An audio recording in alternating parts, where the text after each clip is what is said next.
Matthieu, chapitre 13. Ce même jour, Jésus sortit de la maison et s'assit au bord de la mer. Une grande foule s'étant assemblée auprès de lui, il monta dans une barque et il s'assit. Toute la foule se tenait sur le rivage. Il leur parla en paraboles sur beaucoup de choses et il dit : Un semeur sortit pour semer. Comme il semait, une partie de la semence tomba le long du chemin. Les oiseaux vinrent et la mangèrent. Une autre partie tomba dans les endroits pierreux, où elle n'avait pas beaucoup de terre.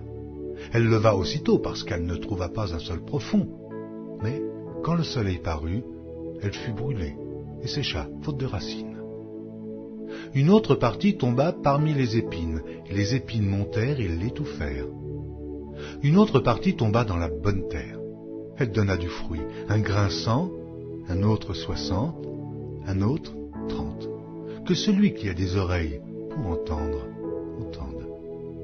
Les disciples s'approchèrent et lui dirent : Pourquoi leur parles-tu en paraboles ? Jésus leur répondit : Parce qu'il vous a été donné de connaître les mystères du royaume des cieux, et que cela ne leur a pas été donné. Car on donnera à celui qui a, et il sera dans l'abondance. Mais à celui qui n'a pas, on ôtera même ce qu'il a. C'est pourquoi je leur parle en paraboles, parce qu'en voyant, ils ne voient point, et qu'en entendant, ils n'entendent ni ne comprennent. Et pour eux s'accomplit cette prophétie d'Ésaïe : Vous entendrez de vos oreilles, et vous ne comprendrez point. Vous regarderez de vos yeux, et vous ne verrez point. Car le cœur de ce peuple est devenu insensible.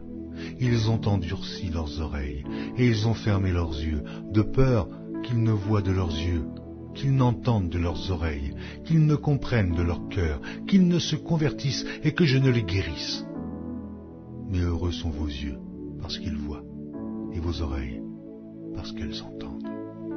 Je vous le dis en vérité, beaucoup de prophètes et de justes ont désiré voir ce que vous voyez et ne l'ont pas vu, entendre ce que vous entendez et ne l'ont pas entendu.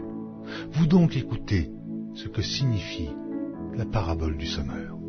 Lorsqu'un homme écoute la parole du royaume et ne la comprend pas, le malin vient et enlève ce qui a été semé dans son cœur.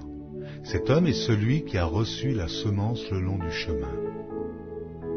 Celui qui a reçu la semence dans les endroits pierreux, c'est celui qui entend la parole et la reçoit aussitôt avec joie. Mais il n'a pas de racine en lui-même, il manque de persistance, et dès que survient une tribulation ou une persécution à cause de la parole, il y trouve une occasion de chute. Celui qui a reçu la semence parmi les épines, c'est celui qui entend la parole, mais en qui les soucis du siècle et la séduction des richesses étouffent cette parole et la rendent infructueuse. Celui qui a reçu la semence dans la bonne terre, c'est celui qui entend la parole et la comprend. Il porte du fruit, et un grain en donne 100, un autre 60, et un autre 30. Il leur proposa une autre parabole, et il dit : Le royaume des cieux est semblable à un homme qui a semé une bonne semence dans son champ, mais, pendant que les gens dormaient, son ennemi vint, sema de l'ivraie parmi le blé, et s'en alla. Lorsque l'herbe eut poussé et donné du fruit, l'ivraie parut aussi. Les serviteurs du maître de la maison vinrent lui dire : Seigneur, n'as-tu pas semé une bonne semence dans ton champ ? D'où vient donc qu'il y ait de l'ivraie ? Il leur répondit : C'est un ennemi qui a fait cela. Et les serviteurs lui dirent : Veux-tu que nous allions l'arracher ? Non, dit-il, de peur qu'en arrachant l'ivraie, vous ne déraciniez en même temps le blé. Laissez croître ensemble l'un et l'autre jusqu'à la moisson. Et, à l'époque de la moisson, je dirai au moissonneur : Arrachez d'abord l'ivraie et liez-la en gerbe pour la brûler, puis amassez le blé dans mon grenier. Il leur proposa une autre parabole, et il dit : Le royaume des cieux est semblable à un grain de sénévé qu'un homme a pris et semé dans son champ. C'est la plus petite de toutes les semences, mais, quand il a poussé, il est plus grand que les légumes et devient un arbre, de sorte que les oiseaux du ciel viennent habiter dans ses branches.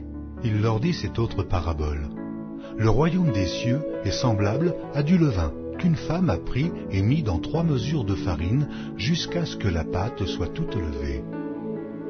Jésus dit à la foule toutes ces choses en paraboles, et il ne lui parlait point sans parabole, afin que s'accomplît ce qui avait été annoncé par le prophète. J'ouvrirai ma bouche en parabole, je publierai des choses cachées depuis la création du monde. Alors il renvoya la foule et entra dans la maison. Ses disciples s'approchèrent de lui et dirent, « Explique-nous la parabole de l'ivraie du champ. » Il répondit, « Celui qui sème la bonne semence, c'est le Fils de l'homme. Le champ, c'est le monde. La bonne semence, ce sont les fils du royaume. L'ivraie, ce sont les fils du malin. L'ennemi qui l'a semé, c'est le diable. La moisson, c'est la fin du monde. Les moissonneurs, ce sont les anges.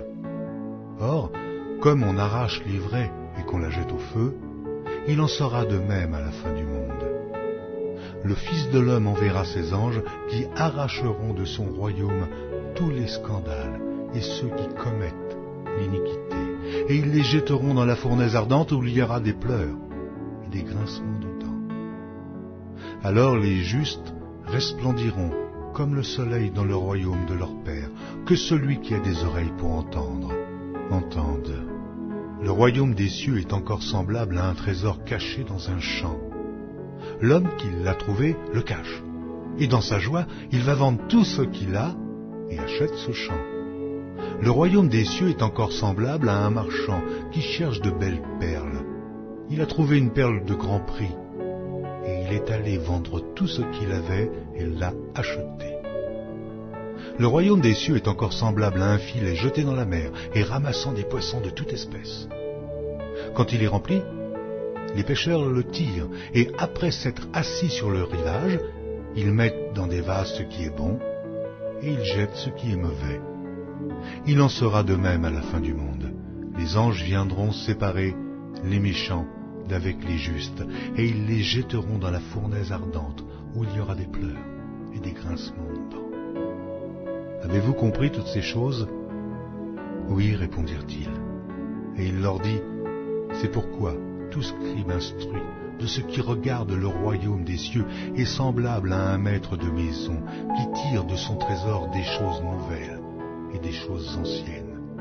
Lorsque Jésus eut achevé ses paraboles, il partit de là. S'étant rendu dans sa patrie, il enseignait dans la synagogue, de sorte que ceux qui l'entendirent étaient étonnés et disaient, « Mais d'où lui viennent cette sagesse et ces miracles? N'est-ce pas le fils du charpentier? N'est-ce pas Marie qui est sa mère? Jacques, Joseph, Simon et Jude, ne sont-ils pas ses frères et ses sœurs? Ne sont-elles pas toutes parmi nous? D'où lui viennent donc toutes ces choses? » Et il était pour eux une occasion de chute. Mais Jésus leur dit, « Un prophète n'est méprisé que dans sa patrie et dans sa maison. » Et il ne fit pas beaucoup de miracles dans ce lieu à cause de leur incrédulité.